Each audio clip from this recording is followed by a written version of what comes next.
اللہ کے نام سے شروع جو بڑا مہربان اور نہایت رحم کرنے والا ہے۔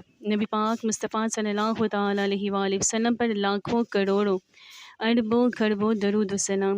السلام علیکم ورحمۃ اللہ وبرکاتہ۔ اگر آپ کا دل نماز پڑھنے کو نہیں کرتا، قرآن پاک کی تلاوت کرنے کو نہیں کرتا، تو ہو سکے تو پھر میری اس ویڈیو کو مکمل سنیے گا اور جانیے گا کہ کس بنا پر ہمارا ایسا کرنے کو دل نہیں کرتا، اللہ کی طرف رجوع کرنے کو دل نہیں کرتا، نماز اور قرآن پڑھنے کو کیوں نہیں دل کرتا۔ ہو سکے تو میری ویڈیو کو مکمل سنیے گا اور شیطان کے بہکاوے میں تو بالکل بھی مت آئیے گا۔ کسی شاگرد نے اپنے استاد سے کہا، ہم رات دن اللہ سبحانہ تعالیٰ کی نافرمانی کرتے ہیں مگر اللہ سبحانہ تعالیٰ ہمیں سزا نہیں دیتا۔ استاد محترم نے جواب دیا، ایسی بات تو بالکل بھی نہیں ہے، بلکہ اللہ سبحانہ تعالیٰ ہمیں کتنی سزائیں دیتا ہے مگر ہمیں اس بات کا احساس بالکل بھی نہیں ہوتا۔ اللہ سبحانہ تعالیٰ کی سزائیں کیا ہوتی ہیں، تو اب سنو کہ اللہ سبحانہ تعالیٰ کی سزائیں کیا ہیں۔ مناجات الہی کی لذت سے محرومی، کیا رب سے مناجات کی لذت تم سے چھین نہیں لی گئی ہے؟ دوسرا، قساوت قلبی، اس سے بڑی سزا کیا ہو سکتی ہے کہ انسان کا دل سخت ہو جائے؟ اور تیسرا، نیکیوں کی توفیق نہ ملنا، ایک بڑی سزا یہ بھی ہے کہ ہمیں نیکیوں کی توفیق بہت کم ملتی ہے۔ تلاوت قرآن پاک سے غفلت، کیا ایسا نہیں ہوتا کہ دن کے دن گزر جاتے ہیں مگر تلاوت قرآن پاک کی توفیق ہی نہیں ملتی ہمیں، بلکہ بسا اوقات قرآن کی یہ آیت سنتے ہیں جس میں اللہ سبحانہ تعالیٰ نے فرمایا ہے کہ اگر یہ قرآن پہاڑ پر نازل ہوتا تو اللہ سبحانہ تعالیٰ کے خوف سے یہ ریزہ ریزہ ہو جاتا۔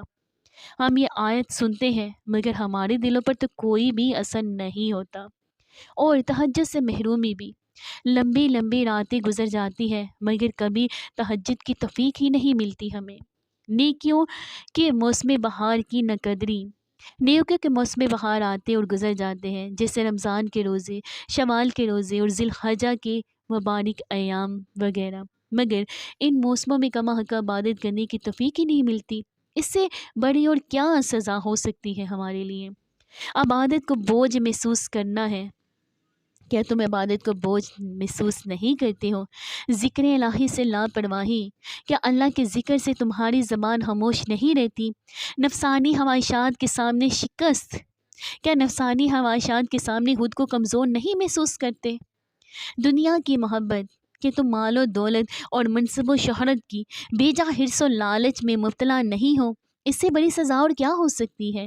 کبیرہ گناہوں کو معمولی سمجھنا، کیا ایسا نہیں کہ تم بڑے بڑے گناہوں کو معمولی اور حقیر سمجھتے ہو، جیسے جھوٹ اور غیبت، چغلی وغیرہ؟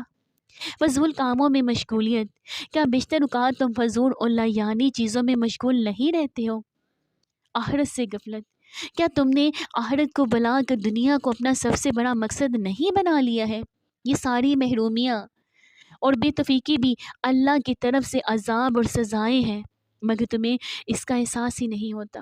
یاد رکھیں، اللہ سبحانہ تعالیٰ کا یہ بہت معمولی عذاب ہے جسے ہم اپنے مال و اولاد اور صحت میں محسوس کرتے ہیں، اور حقیقی عذاب اور سب سے خطرناک سزا وہ ہے جو دل کو ملتی ہے۔ اس لیے اللہ سبحانہ تعالیٰ سے عافیت کی دعا مانگو اور اپنے گناہوں کی معافی طلب کرو، کیونکہ گناہ کے سبب بندہ عبادت کی توفیق سے بھی محروم کر دیا جاتا ہے۔ اے اللہ، مجھے اپنا ذکر کرنے، شکر کرنے اور بہترین طریقے پر عبادت کرنے کی توفیق عطا فرمائیے۔ آمین ثم آمین یا رب العالمین۔ اگر آپ کو میری ویڈیو اچھی لگے تو پلیز اس کو لائک کریں، میرے چینل کو سبسکرائب کریں، ہو سکے تو دوستوں کے ساتھ بھی شیئر کریں۔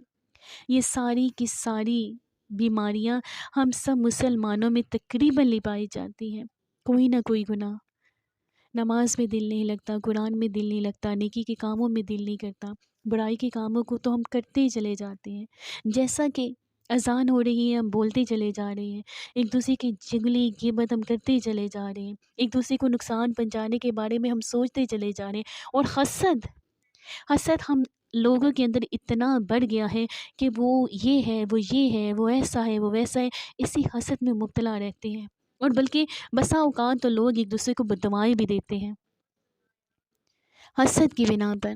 اور یہی حسد ہم نہ کریں، کسی کو بددعائیں مت دیں، بلکہ اس کی اصلاح کی دعا کریں، اپنی اصلاح کی دعا کریں، تو اللہ سبحانہ تعالیٰ ہم سے کتنا راضی ہوگا،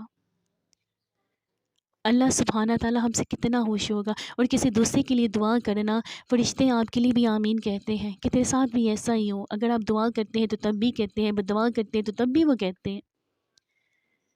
اس لیے دوسروں کے بارے میں اچھا سوچیے، دوسروں کے کام آئیے، دوسروں کو اللہ سبحانہ تعالیٰ کی کمال کے لیے راضی کرنے کی کوشش کیجیے۔ گناہ کبیرہ کے کاموں میں مت راضی کیجیے، اللہ کے احکامات پر راضی کرنے کی کوشش کیجیے۔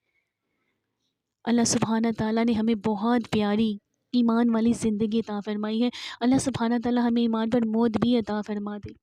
اللہ سبحانہ تعالیٰ ہمیں اپنے پیارے محبوب اور برگزیدہ بندوں میں شامل کر دے۔ اللہ سبحانہ تعالیٰ ہم سے ہماری اولادوں سے راضی ہو جائے۔ اللہ سبحانہ تعالیٰ ہم سے ہماری اولادوں سے تمام امت مسلمہ سے اچھے کام لے۔ اللہ سبحانہ تعالیٰ نے تو ہمیں راہیں بتائی ہے، اب ہماری مرضی ہے کہ ہم کس طرف چل رہے ہیں، اچھائی کی راہ پہ چل رہے ہیں یا برائی کی راہ پر چل رہے ہیں۔ جو بھی نیک کام کریں اللہ کی رضا کے لیے کیے، کیونکہ اللہ کی رضا بہت ہی زیادہ ضروری ہے۔ اور میں دعا کرتی ہوں کہ آپ جہاں کہیں رہیں ہمیشہ خوش رہیں، سدا ہنستے مسکراتے رہیں، سدا شاد و آباد رہیں۔ آمین ثم آمین یا رب العالمین۔ ملتی ہوں میں پھر آپ کے ساتھ نیکسٹ ویڈیو میں۔ فی امان اللہ۔